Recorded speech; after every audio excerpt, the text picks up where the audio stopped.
ini kan orang yang melaksanakan as-sunnah tapi dia mempunyai keinginan berjamaah. Apakah mungkin gitu Ustaz, eh, Salafi Wahabi ini termasuk masuk tergolong apa Ahlus Sunnah wal Jamaah juga gitu Ustaz. Mohon maaf sebelumnya Ustaz. Tergolong Ustaz. Ya. Monggo ya Surya, Dianu ya Surya. Oke, jadi Dirumuskan ya Surya pertanyaannya. oke, siap. Assalamualaikum dengan Kang siapa namanya nih? Mengambil siapa? Mengambil apa? Mengambil berkah. Ya. Dengan Assalamualaikum Kang Berkah dari ABS. setiap Jadi gini. keadaan. Ya. Jadi pertanyaannya itu apakah Salafi Wahabi bisa masuk dalam kategori Ahlussunnah wal Jamaah begitu ya? Sebelum betul. itu saya dasari dulu ya, saya dasari jawaban yang rambang dulu, nanti biar Yai. disimpulkan dengan host. Iya ya. Anu Yai, tadi itu pertanyaannya kayaknya ada narasinya. Artinya narasinya juga dian juga itu. Termasuk Gas pertanyaan Wajar. ya. Coba diulangi Kang pertanyaannya Kang. Narasinya tadi gimana itu? Saya Ya. nggak nyimak tadi. Nah, coba diulangi pertanyaannya. Jadi gini, jadi kan apabila kalian pertama gini, Ahlussunnah wal Jamaah ini kan terbagi menjadi 73 golongan.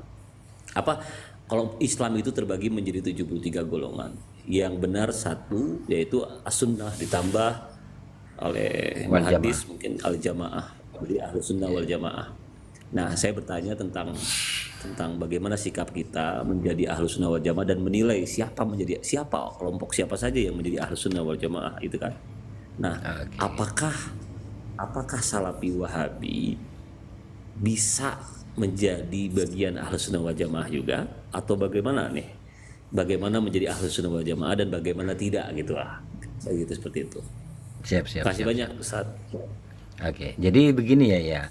Seperti yang biasa itu dari hadis yang famous ya, yang terkenal, Islam ini akan terpecah menjadi 73 golongan. Pertanyaannya, apakah Salafi masuk di dalamnya? Kan begitu ya. Jadi ini saya bagi prolog dulu. Sebenarnya Ahlussunnah wal Jamaah itu bukan milik golongan, tapi milik kita semua.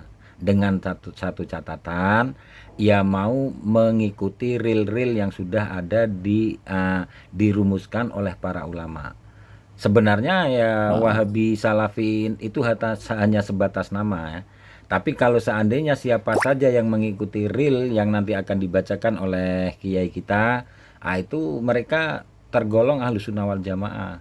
Bahkan saya sendiri itu bisa saja terkeluar dari Ahlussunnah wal Jamaah ketika saya tidak berada di landasan yang sudah digariskan oleh para ulama.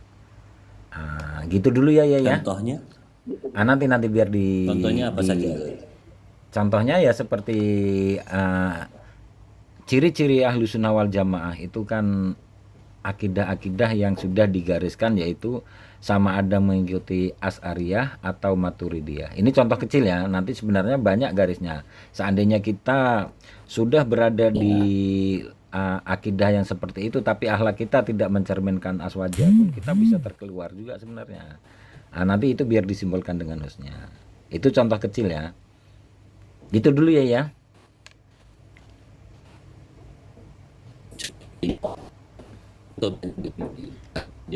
Tapi agak Salafi ya, tak ada ciri terhadap kelompok yang beda. Misalnya begini, saya meyakini Kang suaranya putus-putus. satu nih tentang perihal akidah nih. Ar-Rahman 'alal arsy istawa. Ya contoh misalnya begini ya, seandainya saya menjadi Salafi ini misalnya, Salafi yang tidak tendensius dengan dasar politik Saudi misalnya begini, yang terintegrasi dengan intelijen Inggris misalnya, yang memang niatnya memecah belah umat.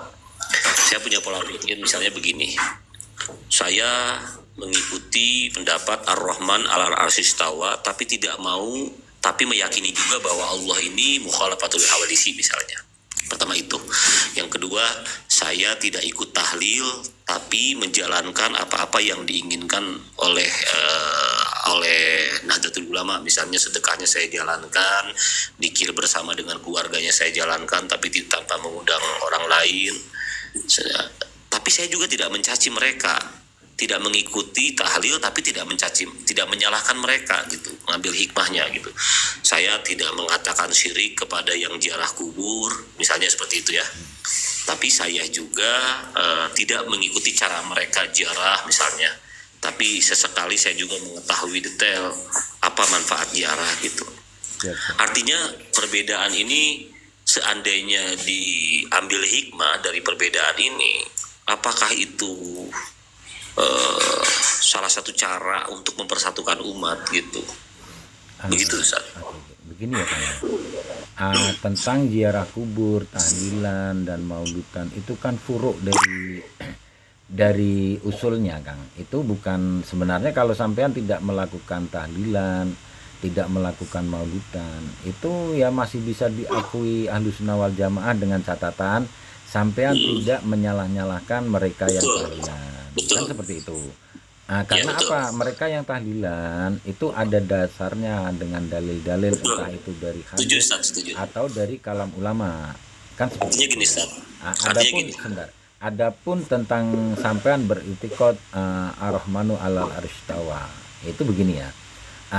Kita wajib yakin bahwa itu ayat Quran dan itu sifat Allah ada juga di situ. Dan itu tidak akan terhapus sampai kiamat. Namun setakat ini Kang ya, belum ada ulama yang meletakkan itu sebagai landasan akidah yang pertama kan. Karena di situ ada ayat-ayat mutasabihat, makanya Imam Barawi itu menjelaskan ya, wala yajujul basu anggatihi wala min sifatihi. Jadi kita itu tidak dibenarkan jauh-jauh membahas tentang zat Allah, takut salah. Maka ulama itu berhati-hati sekali dalam membukukan kitab ini Kang.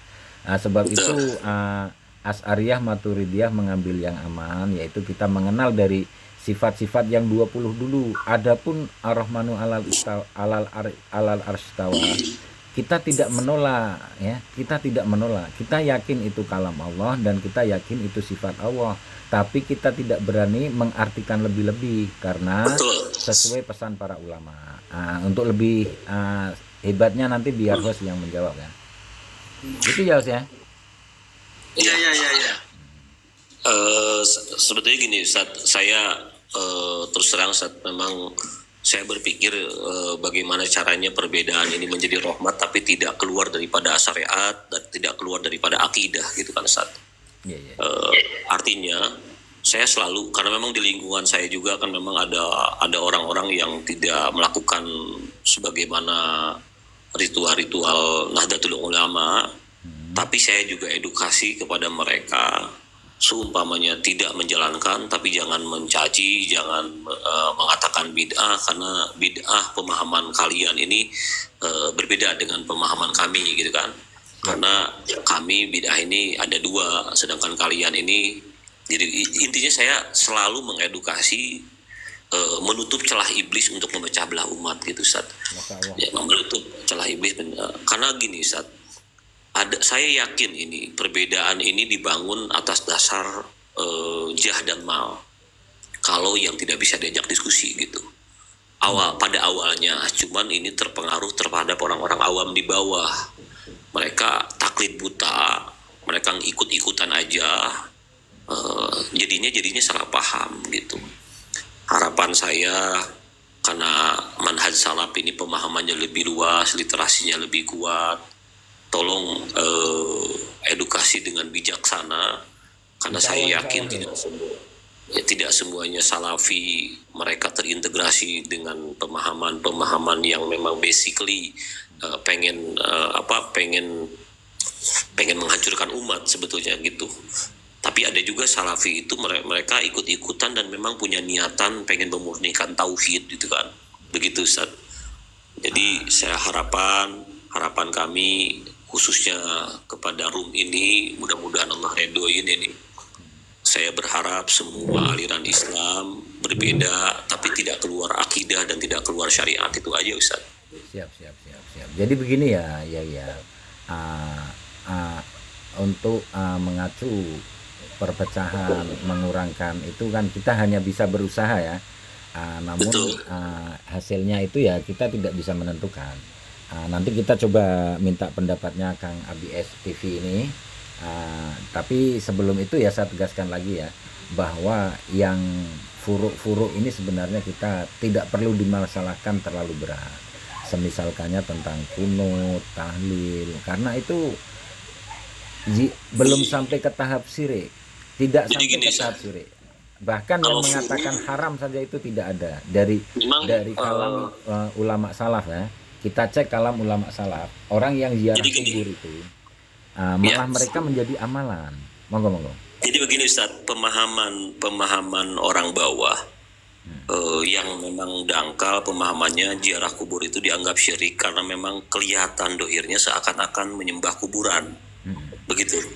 Nah ini tinggal di-upgrade oleh Ustadz Manhaj bagaimana ritual ziarah kubur yang yang sesuai dengan syariat supaya mereka sadar, yang orang-orang yang masih akal sehat, mudah-mudahan masih ada yang punya akal sehat gitu, karena kadang-kadang cara melakukan Islam. Assalamualaikum warahmatullahi wabarakatuh. Waalaikumsalam warahmatullahi wabarakatuh. Ada ini, saya boleh ya meneruskan yang tadi disebutkan ziarah kubur syirik katanya. Sebentar Kang, pelan-pelan Kang. Sebelum itu saya minta pendapat Kang ABS TV dulu sebelum kita melangkah jauh. Apa yang mau ditanggapi dari apa yang sudah kami bincangkan? Mohon maaf. Sebentar Kang. Kang ABS TV? Mohon maaf Ustaz Manhaj, mohon maaf sekali lagi, mohon maaf Ustaz ya. Ya gak apa-apa. Bagus kok, saya senang diskusi itu. Ya. Karena Kang ABS TV tidak ada tanggapan. Sebentar, saya sapa dulu Kang Ahmad. Assalamualaikum. Kang Cinta, Kang Muhyiddin, Kang Julio, semua sehat? Antri ya. Enggak antri. Yang penting sekarang ini kalau host mau menjawab ya host dulu, kalau belum ya sampai nambahkan, saya kasih waktu 2 menit dulu. Coba Yai, jadi kan yang disampaikan mengambil berkah tadi itu kan sebenarnya banyak poin-poin ya, artinya poin-poin yang nanti kita bisa kembangkan dan kita bisa gali. Salah satu contohnya tadi kan mengenai akidah. Terus kemudian nanti yang selanjutnya mengenai amaliyah furu'iyah ya, semisal ziarah kubur apa dan sebagainya, nanti itu bisa diperdalam lagi. Nah yang pertama itu ya tadi kan beliau bilang bagaimana seandainya saya terkait Ar-Rahmanu 'alal arsy istawa, saya mengimani ayat itu sedohirnya, artinya bahwa istawa itu saya artikan bersemayam, begitu, bahwa Allah itu bersemayam. Saya berkeyakinan begitu, tetapi tetap dengan mentanjih, artinya saya tetap berkeyakinan laisa kamitslihi syai'un. Kayak itu bagaimana? Kayaknya begitu tadi ya. Ya Pak mengambil berkah. Coba dialog lagi Pak. Betul Ustaz. Kemungkinan ada salafi yang punya pemahaman, keyakinan seperti itu. Mereka mengimani ayat tersebut sesuai letterlet ayatnya, tapi mereka sendiri tidak menafsirkan secara logikanya, mungkin punya keyakinan laisa kamitslihi syai'un. Ya.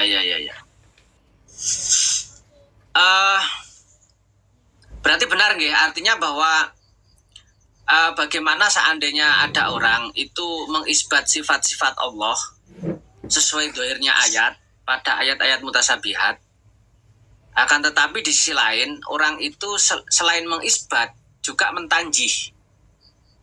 Nah seandainya begitu bagaimana begitu? Semisal karena kalau kita melihat ayat-ayat mutasabihat itu banyak ya bukan hanya Ar-Rahmanu 'alal istawa, ada yadullah fawqa aydihim, semisal bahwa tangannya Allah itu di atas tangan mereka. Saya percaya bahwa Allah itu punya tangan, tapi tangannya tidak sama dengan tangan makhluk, artinya tetap laisa kamitslihi syai'un lah, kayak begitu, itu bagaimana? Ya, begitu ya. Kira kurang lebihnya saya menangkap begitu pertanyaan antum. Betul, betul Ustadz. Betul. Oke. Nah, oke. Berarti Kalau versi ulama ahli sunnah kan mereka tidak berani mengartikan hal-hal seperti itu. Tapi mereka Wahabi yang ada di Indonesia berani mengartikan istilah ini bersemayam. Masalahnya itu doang. Sebetulnya ya. Quran Departemen Agama juga mengartikan bersemayam. Masalahnya di situ juga. Harusnya tidak diartikan bersemayam. Oke. Selain nanti kita kupas dengan contoh 2 ayat lah. Yang pertama adalah Ar-Rahmanu 'ala rastawa, kemudian yang kedua yadullah fawqa aydihim. Itu saya rasa 2 itu nanti bisa menjadi perwakilan lah dari ayat-ayat mutasyabihat yang lain. Artinya bagaimana ketika kita itu meyakini Allah bersemayam di atas langit atau di atas arsy, dan kita meyakini Allah itu punya tangan. Tetapi di sisi lain kita tetap mentangzih. Artinya apa? Walaupun Allah punya tangan, bagaimananya kita nggak tahu. Tetap kita ini mempercayai bahwa laisa kamitslihi syai'un. Kita yakin Allah itu bersemayam di atas langit. Akan tetapi kita ini ya tetap bagaimananya tidak tahu. Karena laisa kamitslihi syai'un. Bersemayamnya Allah tidak sama dengan bersemayamnya makhluk. Tangannya Allah tidak sama dengan tangannya makhluk. Begitu ya? Betul. Nah, kalau ada orang yang kayak begitu itu bagaimana? Itu kan pertanyaannya. Betul. Kalau seandainya Salafi Wahabi punya keyakinan seperti itu, apakah Ya, saya rasa begitu, Pak. Saya rasa tidak jauh dari itu. Karena kita sering berdialog dengan mereka itu, ya mereka keyakinannya kayak begitu. Mereka keyakinannya kayak begitu. Begitu Pak Yai Surya. Bisa ditangkap nggih kira-kira nggih? Iya. Itu nanti yang kita dulu, itu nanti yang kita perdalam dulu, yang kita kaji dulu apakah akidah yang kayak begitu itu dibetulkan atau nanti trouble atau bagaimana lah, nanti monggo silahkan kita diskusikan bersama-sama, tentu saja dengan pertimbangan referensi-referensi yang ada. Artinya tidak hanya sekedar menurut pemahaman kita pribadi, tapi coba kita meng-cross check ulama-ulama salaf itu bagaimana menggambarkan terkait akidah-akidah yang kayak begitu. Oke, siap. Insya Allah ada nanti. Sebelum itu kita tanya dulu Kang ABS, apakah tidak keberatan dengan soalan ini untuk dibahas ke depan, Kang ABS? Enggak Mas, monggo dibahas saja. Oke, monggo ya. Kalau gini Pak ABS, ada nggak orang itu yang berkeyakinan kayak yang saya utarakan tadi, yang saya narasikan tadi, ada nggak orang yang kayak begitu? Atau Wahabi tidak seperti itu atau seperti itu? Salafi, orang-orang Salafi. Kalau manhaj salaf sih menjisimkan Allah tapi tidak menta'alukan Allah dengan makhluknya, Pak Ustaz. Menjisimkan Allah tapi tidak menta'aluk makhluknya dengan makhluknya. ya, artinya punya keyakinan bahwa Allah itu berjisim, tetapi Ya, tidak betul. sama dengan jisimnya Betul. makhluk. Allah itu punya tangan, Betul. tetapi tidak sama dengan tangannya Tapi makhluk. kita tidak boleh, iya betul seperti itu. Nah, betul ya. Artinya saya kan tidak Iya, mengada-ngada. Artinya ini diskusi fakta lapangan lah, tidak hanya sekedar narasi yang persepsi kita, tidak. Memang lapangannya kayak begitu. Salafi akidahnya kayak begitu. Betul. Oke. Gitu ya. Ya betul. Berarti di antara salafi ini dua-duanya ini akan ada yang masuk neraka apa gimana nih Pak Ustadz? Jangan bicara neraka dulu. Kita jangan bicara neraka. Karena Masalah neraka masuk itu hak neraka dan progresif nikah itu, Allah. wah, itu urusannya Allah. Tapi itu betul ya. juga sih yang diobrolkan Ustadz ABS, ketika memang sudah keluar daripada akidah itu kemungkinan kufur, Ustadz, masalahnya. Iya, itu nanti Ya, kita kalau bahas. akidah ini berapa? Secara Akidah ini syariat, berapa? ya betul. Secara syariat, Akidah ini berapa? kalau berbicara hakikat Allah ya, tapi secara syariat itu sudah dipastikan masuk neraka. Kalau seandainya sudah keluar daripada akidah yang sebenarnya. Ya. Sepakat ya, sepakat. Ya, Mas Manhaj Salaf sama saya kan nih akidahnya beda nih kayaknya nih. Ya, Ya, beda. Mungkin kalau Ya, Kalau ya kan apa? tadi yang saya narasikan itu, Itu, yang ya. saya jelas itu bukan akidah saya itu. Ya. Heeh. Hmm. Ya, maksudnya apakah kita di antara 73 golongan itulah? Oh, nggak tahu saya. Kan Saya pasti nggak tahu. ada yang tereliminasi. Ya, nggak tahu. Ya, Ada ya yang nanti aja lah. tereliminasi ini. Pasti. Ya. Saya Ya, tanya, makanya sumpama ada yang tadi yang Salafi Wahabi mempunyai pemahaman seperti itu, apakah batal akidahnya? Apa tidak? Itu pertanyaannya. Kalau Mujasim udah jelas, keluar daripada akidah. Jasim ya, ya, mujasimah, musabihah iya. itu nanti keluar dari Sifat, kan? Jabar. Saya tanyakan ini, apakah kita salah satu di antara kita ini akan ada yang tereliminasi gitu? Betul. ya lihat saja nanti. Karena memang Nah, masalahnya kita akidah itu tahunya kan pas sudah di liang lahat ya. Pas sudah di liang lahat itu tahu gitu. Sebelum Apa di gimana liang lahat itu, itu Ustaz? kita sudah tahu, Pak. betul. Nah, sebelum kita dicabut rohnya itu kita akan ditengokkan dulu di mana tempat kita. Iya. Itu ayatnya jelas itu di Al-Waqiah itu. Ya. Begini, coba saya mukadimai dulu. Bagus Ustaz, bagus. Saya akan bacakan kitabnya Ibnu Taimiyah. Judulnya At-Tadmuriyah. Ya, Ibnu Taimiyah itu bilang begini. Qauluhu At-Tatmuriyah. Apa? ya At-Tadmuriyah.